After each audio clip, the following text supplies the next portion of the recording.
American history tends to emphasize how the colonies won their freedom from the oppressive British Empire, and while that's true, it's only part of the picture. See, there were a lot of players in the New World during and before the time of the Revolution. One of the most remarkable yet often overlooked forces in shaping the course of history is the Iroquois Confederation. The Iroquois was a league of 5 Native American peoples living in what is today upstate New York, and these guys are really cool, but they're often overlooked or underappreciated in most written history.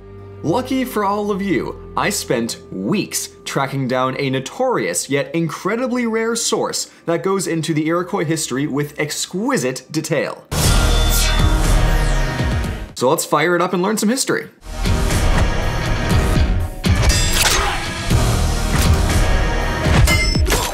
Okay, maybe I need to reevaluate my sources. Okay, so jokes aside, who are the Iroquois? Well, the name Iroquois isn't quite accurate. Europeans called them the Iroquois, but we don't actually know where that name came from. We do know that they would have called themselves the Haudenosaunee, or the people of the Longhouse. The Longhouse itself was, well, a long house that they all lived in, as it had good insulation from the cold winters and could hold upwards of 20 families at a time in it. But beyond just a living space, the Longhouse was deeply symbolic of the Iroquois. The legend says that the Longhouse was where the original 5 nations of what became the Iroquois swore to peace and devised their subsequent government. The Longhouse is the symbol of community and peace, so it was the perfect symbol for the Iroquois to identify themselves with. The Iroquois also considered their shared land as one giant longhouse uniting them all. So yeah, people of the Longhouse checks out. Almost all of what we actually know about the Iroquois comes from a strong oral tradition. We're not super sure about the early history because there aren't any written sources, but the origin story is told roughly as follows. Originally, there were 5 nations: the Mohawk, the Onondaga, the Oneida, the Cayuga, and the Seneca. They spoke pretty much the same language and had pretty much the same culture, but they were warring on and off with each other for years and probably even centuries. Somewhere in probably the 14 or 1500s, a few people wanted peace, and according to the legend, Hiawatha, Jigonsase, and Dekanawida co-founded the Iroquois Confederation by uniting those 5 nations of the Great Lakes, one by one, into a peaceful alliance that would last for centuries. That's the bare bones of the story. Extra Credits tells the story really well if you want to see it in more detail, but since I'm on a time crunch and still have a few centuries left to get through, I need to move on. Like I said earlier, the history is a little dubious because it's all oral tradition, but there's a good reason for that. In case you're not from the American Northeast, I'll let you know right now that it gets cold in the winter. Nobody was eager to get frostbite, so most people stayed inside the longhouses, and they passed the days, weeks, and months by telling stories. So weirdly enough, the climate helped play a role in enforcing the strong and persisting oral tradition. So hooray for the murderous cold! Back to history. The 5 nations agreed to the Great Law of Peace, an oral constitution that was drafted cooperatively by all 5 nations and designed to ensure the safety and prosperity of everyone in the Iroquois Confederation. One famous feature of the law was how forward-looking it was. No law could be passed without giving specific consideration to how it will affect each of the next 7 generations. Which just... damn, that's really cool. The Iroquois also lived in a genuinely interwoven community. Everyone lived in longhouses together and almost everything was shared between people. Also, everyone was treated super fairly and their gender equality was top-notch. While men hunted more on average than women, and women farmed more on average than men, which honestly just kinda tends to happen, women were highly respected in the community. Women had the power to appoint members to the Confederation's council and remove them if they weren't governing judiciously. Elder women were respected as clan mothers and had many spiritual and practical responsibilities among their people. And let's not forget that the Earth was personified as female. You know, Mother Earth? Although given the abundance of fertility themes afoot, that one shouldn't be surprising. Following the formation of the Confederation and the implementation of the Great Law of Peace, everyone's quality of life went up by a lot. Raids and local conflict stopped almost entirely, as the council would rule on things and people wouldn't resort to violence. One such way that the Iroquois would settle differences and disputes was by playing a sport involving a ball and a curved stick, which we today call lacrosse. If 2 groups had beef with each other, they'd just throw a few hundred dudes onto a field and play for days. That's kind of hilarious, but also amazing. I, for one, am actually looking forward to when world wars are only fought via Yu-Gi-Oh! Duels. So fun ball games and egalitarian culture aside, the actual government of the Iroquois is kind of incredible. The multinational peace agreement was a huge deal because nothing of the sort had ever been done before in the Americas or anywhere else. The fundamental principles of the Iroquois government, being a collection of small local states united in peace under a binding federal roof, were entirely new. But still, that all might sound familiar to you because there's this cool new nation called the United States of America, and, well, the proof's kind of in the name. This fact often goes unacknowledged, but the United States was founded on the Federalist governing principles of the Iroquois, and the Constitution is, in many ways, a codified version of the Great Law of Peace.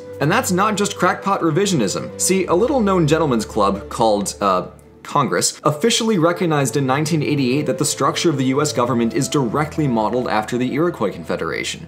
And this next claim isn't properly substantiated historically, so grain of salt, but according to modern-day Iroquois, several members of the Confederation were present during the Continental Congress and kept upstairs so that when the American founders had a question about something, they would just run upstairs and ask what the Iroquois did to resolve that given problem. If you ask me, it shows. I think it's really cool that the American founders took so much from a system that clearly worked and employed it to such good effect in what became the American government. We often like to think of the Constitution as a revival of the great democratic ideals of ancient Athens or Rome, but all of the capitals, stone columns, and Greco-Roman architecture really just establishes an aesthetic. The real bones of the US government comes from the Iroquois. In the 1600s, the Iroquois expanded outwards in a series of conflicts called the Beaver Wars. Now, unlike the Great Australian Emu War of 1932, this wasn't a war against beavers, but for them. See, with the French and British colonies starting to gradually take shape, well-to-do Europeans back on the continent wanted to import goods, and the most prized good was beaver fur. The Iroquois, like many Native American nations, wanted in, so they hunted all of the beavers that they could until local beaver populations tanked and everyone needed to find new hunting grounds. Since nobody wanted to be left out of the trade, everyone started fighting over the remaining beavers. The Iroquois, despite their